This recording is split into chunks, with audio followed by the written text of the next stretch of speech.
بسم اللہ الرحمن الرحیم۔ السلام علیکم پیارے مومنوں، آج ہم آپ کے سامنے ایک نیا واقعہ لے کے آئے ہیں، حضور صلی اللہ علیہ وسلم کی وفات کا۔ وفات سے 3 روز پہلے جبکہ حضور اکرم صلی اللہ علیہ وسلم ام المومنین حضرت میمونہ رضی اللہ عنہا کے گھر تشریف فرما تھے، ارشاد فرمایا، میری بیویوں کو جمع کرو۔ تمام بیویاں جمع ہو گئیں تو حضور اکرم صلی اللہ علیہ وسلم نے دریافت فرمایا، کیا تم سب مجھے اجازت دیتی ہو کہ بیماری کے دن میں عائشہ کے یہاں گزار لوں؟ سب نے کہا، اے اللہ کے رسول، آپ کو اجازت ہے۔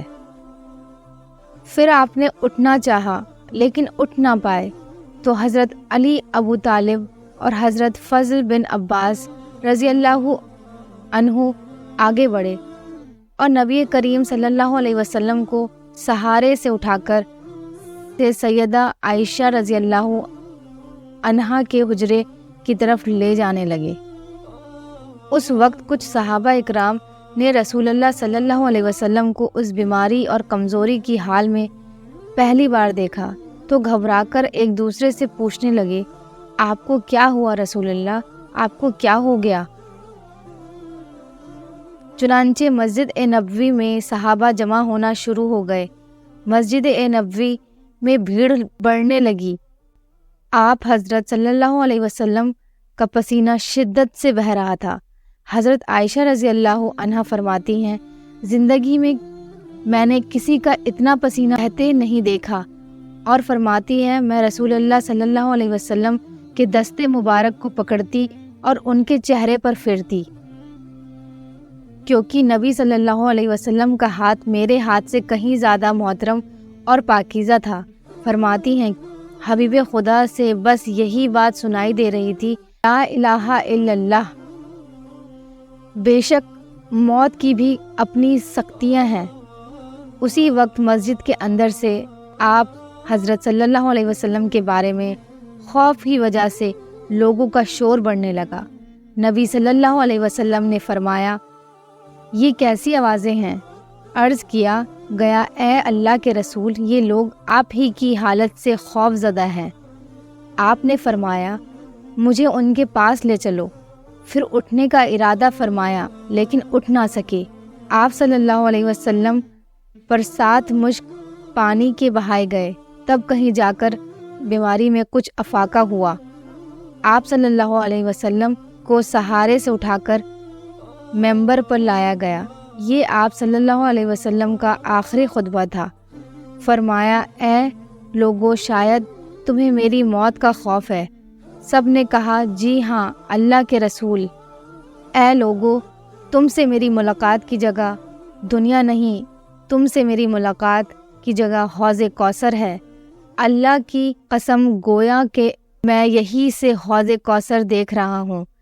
اے لوگ، مجھے تم پر تنگ دستی کا خوف نہیں، بلکہ مجھے تم پر دنیا کی فرمانی کا خوف ہے کہ تم اس کے معاملے میں ایک دوسرے سے مقابلے میں لگ جاؤ گے، جیسا کہ تم سے پچھلی امتوں والے لگ گئے، اور یہ دنیا تمہیں بھی ہلاک کر دے گی جیسا کہ پچھلی امتوں کو کر دیا تھا۔ پھر مزید ارشاد فرمایا، اے لوگو، نماز کے معاملے میں اللہ سے ڈرو، نماز کے معاملے میں اللہ سے ڈرو، یعنی عہد کرو کہ نماز کی پابندی کرو گے، اور یہی بات بار بار دہراتے رہے۔ پھر فرمایا، اے لوگو، بندے کو اللہ نے اختیار دیا کہ دنیا کو چن لے یا اسے چن لے جو اللہ کے پاس ہے، تو اس نے اسے پسند کیا جو اللہ کے پاس ہے۔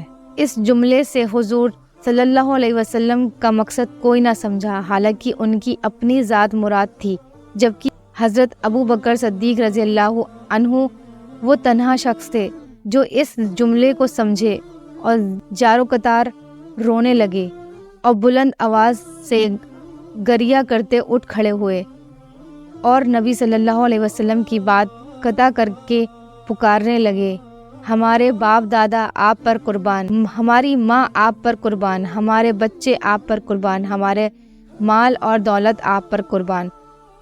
روتے جاتے اور یہی الفاظ کہتے جاتے۔ سبھی صحابہ کو یہ بات ناگوار لگی اور حضرت ابو بکر صدیق رضی اللہ عنہ کی طرف دیکھنے لگے کہ ابو بکر صدیق رضی اللہ نے آپ صلی اللہ علیہ وسلم کی کیسے قطع کر دی۔ اس پر اللہ کے رسول حضرت صلی اللہ علیہ وسلم نے حضرت ابو بکر صدیق رضی اللہ عنہ کا دفاع ان الفاظ میں فرمایا، اے لوگو، ابو بکر کو چھوڑ کر تم میں سے ایسا کوئی نہیں جس نے ہمارے ساتھ کوئی بھلائی کی ہو اور ہم نے اس کا بدلہ نہ دے دیا ہو سوائے ابو بکر کے۔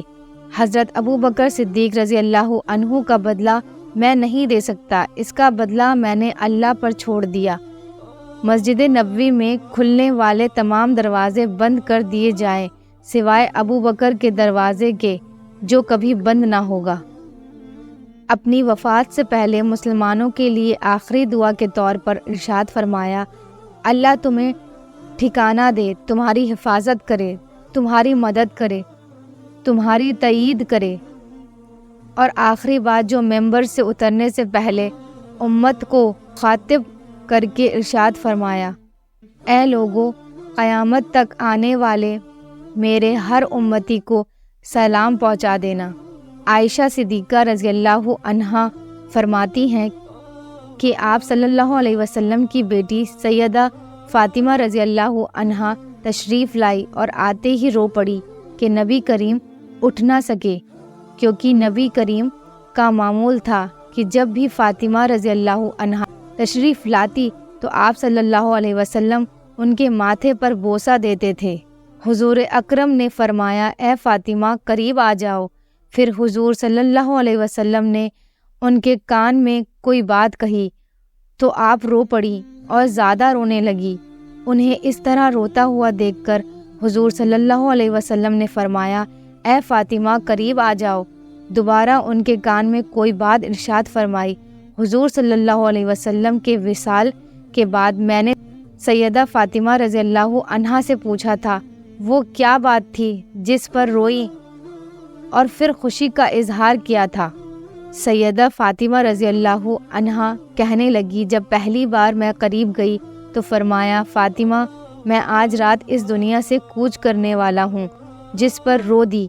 جب انہوں نے مجھے بے تحاشا روتے دیکھا تو فرمانے لگے، فاطمہ میرے اہل خانہ میں سب سے پہلے تم مجھ سے آ کر ملو گی، جس پر خوش ہو گئیں۔ سیدہ عائشہ رضی اللہ عنہا فرماتی ہیں، پھر آپ حضرت سے سب کو گھر سے باہر جانے کا حکم دے کر مجھے فرمایا، عائشہ قریب آ جاؤ۔ پھر آپ نے ہاتھ آسمان کی طرف بلند کر کے فرمانے لگے، مجھے وہ اعلیٰ اور عمدہ رفاقت پسند ہے۔ سیدہ عائشہ رضی اللہ عنہا فرماتی ہیں، میں سمجھ گئی آپ نے آخرت کو چن لیا ہے۔ جبرائیل علیہ السلام خدمت میں حاضر ہو کر بولے، یا رسول اللہ، ملک الموت دروازے پر کھڑے ہیں اور اندر آنے کی اجازت طلب فرما رہے ہیں۔ آپ سے پہلے انہوں نے کسی سے اجازت نہیں مانگی۔ آپ صلی اللہ علیہ وسلم نے فرمایا، جبریل اسے آنے دو۔ ملک الموت نبی کریم صلی اللہ علیہ وسلم کے گھر میں داخل ہوئی اور بولے، السلام علیکم یا رسول اللہ، مجھے اللہ نے آپ کی چاہت جاننے کے لیے بھیجا ہے کہ آپ دنیا میں رہنا چاہتے ہیں یا اللہ کے پاس جانا پسند کرتے ہیں۔ فرمایا، مجھے اللہ اور عمدہ رفاقت پسند ہے۔ ملک الموت حضرت صلی اللہ علیہ وسلم کے سراہنے کھڑے ہوئے اور کہنے لگے، اے پاکیزہ روح، اے محمد بن عبداللہ کی روح، اللہ کی رضا اور خوش ندی کی طرف روانہ ہو، راضی ہو جانے والے پروردگار کی طرف جو غضب ناک نہیں ہے۔ سیدہ عائشہ صدیقہ رضی اللہ عنہا فرماتی ہیں کہ نبی کریم صلی اللہ علیہ وسلم کا ہاتھ نیچے ہو گیا اور سر مبارک میرے سینے پر بھاری ہونے لگا۔ میں سمجھ گئی کہ آپ حضرت صلی اللہ علیہ وسلم کا وصال ہو گیا۔ مجھے اور تو کچھ سمجھ نہیں آیا، سو میں اپنے حجرے سے نکلی اور مسجد کی طرف کا دروازہ کھول کر روتے ہوئے کہنے لگی، رسول اللہ کا وصال ہو گیا، رسول اللہ کا وصال ہو گیا۔